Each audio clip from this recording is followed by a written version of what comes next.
చెరుకు పెద్ద కథ భాగం 1 గోదావరి ఒడ్డున ఉన్న చిన్న గ్రామం పేరు సీతారాంపురం. ఆ గ్రామం అంతా పచ్చగా కనిపించడానికి ఒకే కారణం చెరుకు పంట. ఆ పంట లేకపోతే ఆ గ్రామం ఊపిరి కూడా ఆగిపోతుంది. ఆ గ్రామంలో రామయ్య అనే రైతు ఉండేవాడు. అతడు ధనవంతుడు కాదు, కానీ పని విషయంలో రాజీ పడేవాడు కాదు. భూమి మనల్ని మోసం చేయదు, మనం భూమిని మోసం చేస్తేనే నష్టపోతాం అనేది అతడి మాట. ప్రతి ఏడాది లాగానే ఈసారి కూడా రామయ్య చెరుకు వేశాడు. కాని ఈసారి వర్షాలు సరిగా పడలేదు. నీళ్లు తగ్గాయి. పక్క రైతులు చాలామంది చెరుకు వదిలేసి ఇతర పంటల వైపు వెళ్లిపోయారు. అందరూ రామయ్యను అడిగారు, ఈ పరిస్థితిలో చెరుకు ఎందుకు? నష్టం తప్పదు. రామయ్య నవ్వి ఒక్క మాట అన్నాడు, చెరుకు నెమ్మదిగా పెరుగుతుంది, కానీ తీపి మాత్రం చివర్లో ఇస్తుంది. ఆ మాట వినడానికి బాగుంటుంది, కాని ఆ మాట నమ్మి ఉండటం కష్టం.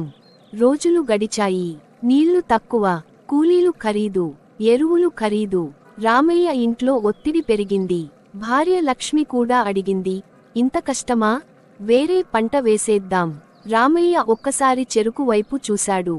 ఇంకా చిన్నగా ఉన్న మొక్కలు గాలికి ఊగుతూ నిలబడ్డాయి. ఇప్పుడు వదిలేస్తే ఈ చెరుకు లాగే మన జీవితం కూడా పచ్చగా ఉండదు అన్నాడు. అతడు రోజూ ఉదయం సూర్యోదయానికి ముందు పొలానికి వెళ్లేవాడు. కాలువలు శుభ్రం చేసేవాడు. ప్రతి మొక్కను గమనించేవాడు. ఎవరు చూడని శ్రమ అది. ఒక రోజు గ్రామానికి చక్కెర ఫ్యాక్టరీ ఏజెంట్ వచ్చాడు. అందరికీ తక్కువ ధర చెప్పాడు. చాలామంది ఒప్పుకున్నారు. రామయ్య మాత్రం ఒప్పుకోలేదు.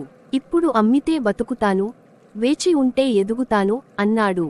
గ్రామం నవ్వింది, కాని చెరుకు నవ్వలేదు. అది నెమ్మదిగా, బలంగా పెరిగింది. కొన్ని నెలల తర్వాత వర్షాలు వచ్చాయి. చెరుకు కాండాలు మందమయ్యాయి. తీపి పెరిగింది. ఫ్యాక్టరీ వాళ్లే మళ్లీ వచ్చి ఈసారి రెండింతల ధర చెప్పారు. అప్పుడు గ్రామం రామయ్యను చూసింది. అతడు ఏమీ మాట్లాడలేదు. రామయ్య చెరుకు అమ్మిన రోజు గ్రామంలో ఓ కొత్త మాట మొదలైంది. అదృష్టం కలిసి వచ్చింది. అదే మాట రామయ్యకు కోపం తెప్పించింది. అదృష్టం కాదు, అతడికి తెలుసు, తన శ్రమ ఎవరికి కనిపించలేదో. చెరుకు డబ్బు చేతికి రాగానే రామయ్య కొత్త ఇల్లు కట్టలేదు, బైక్ కొనలేదు. మొదట చేసిన పని పొలంలో బోరు వేయించడం. గ్రామం మళ్లీ నవ్వింది. ఇప్పుడు డబ్బు ఉంది కదా, ఎందుకు ఇంత రిస్క్? రామయ్య సమాధానం ఒక్కటే, రిస్క్ తీసుకోకపోతే రేపు ఇంకోరికి చేతులు చాచాలి. బోరు వేశాడు. నీళ్లు వచ్చాయి. ఇప్పుడు రామయ్య పొలం మాత్రమే కాదు, పక్క పొలాలు కూడా నీళ్ల కోసం అతడి దగ్గరకి వచ్చాయి. అక్కడే అసలు సమస్య మొదలైంది. గ్రామ పెద్ద రైతు నాగేశ్వరరావు. డబ్బు ఉంది, పలుకుబడి ఉంది. అతడికి ఈ మార్పు నచ్చలేదు. రామయ్య ఎదిగితే తన మాటకి విలువ తగ్గుతుందని అతడికి తెలుసు. ఒక రోజు నాగేశ్వరరావు రామయ్యను పిలిచాడు. నీ బోరు నీదే, కాని నీళ్లను అమ్ముకుంటే మంచిది.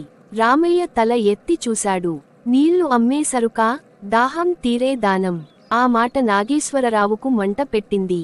తరువాతి వారం చక్కెర ఫ్యాక్టరీ నుంచి నోటీసు, నీ చెరుకు నాణ్యత తక్కువ, ధర తగ్గుతుంది.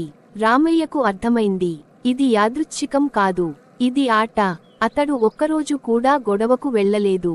పొలంలోనే సమాధానం వెతికాడు. ఇతర రైతులతో మాట్లాడాడు.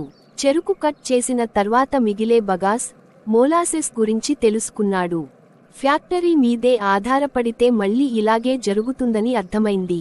అతడు ఒక నిర్ణయం తీసుకున్నాడు, నెమ్మదిగా, కానీ బలంగా. గ్రామ యువకులతో కలిసి ఒక చిన్న గుళ్లం తయారీ యూనిట్ మొదలుపెట్టాడు. పెద్దది కాదు, లాభం వెంటనే లేదు, కాని నియంత్రణ మాత్రం తన చేతిలో ఉంది. నాగేశ్వరరావు నవ్వాడు. రైతు వ్యాపారి అవ్వాలట. రామయ్య ఏమీ అనలేదు. చెరుకు మళ్లీ పెరిగింది. ఈసారి కేవలం తీపి కోసం కాదు, స్వాభిమానం కోసం. గ్రామం మళ్లీ చూస్తోంది. ఇప్పుడే కాదు, జాగ్రత్తగా. ఇప్పుడు స్పష్టంగా చెప్పండి, కుడి చూపుడు వేలు భాగం -3లో ఏం కావాలి? నాగేశ్వరరావుతో నేరుగా ఢీకొట్టే ఘర్షణ. రామయ్య కుటుంబంలో చీలిక. రైతుల సంఘం, రాజకీయ ఒత్తిడి. పూర్తిగా ప్రేరణాత్మక ముగింపు కాదు, రియల్, కొంచెం చేదు ముగింపు.